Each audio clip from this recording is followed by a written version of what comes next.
প্রিয় মাকে চিরদিনের জন্য শায়িত করে এভাবেই শোকে স্তব্ধ হয়ে পড়েছেন তারেক রহমান। যে মায়ের আঁচল ছিল তার জীবনের সবচেয়ে বড় আশ্রয়, আজ সেই আশ্রয়টুকু যত্নে বিদায় জানালেন। হাসপাতালের করিডোর থেকে শুরু করে সমাধিস্থল, প্রতিটি পদক্ষেপে ছিলেন স্বজন হারানোর তীব্র যন্ত্রণা নিয়ে।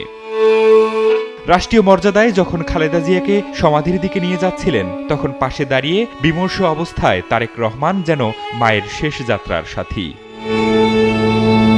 সামনে পিতার সমাধি, কাঁধে মায়ের মরদেহ, তখন আকাশেও যেন বিষাদের ছায়া। মাকে শায়িত করতে নিজেই নামেন কবরে, তারপর মায়ের সমাধিতে দেন মাটি। তখন বিএনপির ভারপ্রাপ্ত চেয়ারম্যানের দৃষ্টি ছিল ঝাপসা, দুচোখ ছিল সিক্ত। বিষণ্ণ ও বিমর্ষ সেই মুখের দিকে তাকিয়ে উপস্থিত কেউই চোখের পানি ধরে রাখতে পারছিলেন না। সন্তান হিসেবে মায়ের শেষ যাত্রার এই মুহূর্তটি কতটা ভারী হতে পারে তা তার স্তব্ধ চাহনিতেই ফুটে উঠেছিল। তবে মুহূর্তেই নিজেকে সামলে নেন। বটবৃক্ষ পিতা হিসেবে কন্যা জাইমা রহমানের কাঁধে রাখেন হাত। স্ত্রী জুবাইদা রহমানকেও সান্ত্বনা দেন তারেক রহমান। মাকে হারিয়ে বুকের ভিতর শূন্য তারেক রহমানের। মায়ের মৃত্যু, অন্যদিকে প্রিয়জনদের সামলানোর গুরুদায়িত্ব। তার অসহায় অস্ফুট নির্বাক চোখ যেন বলে দেয় তার ভিতরের তীব্র যন্ত্রণার কথা।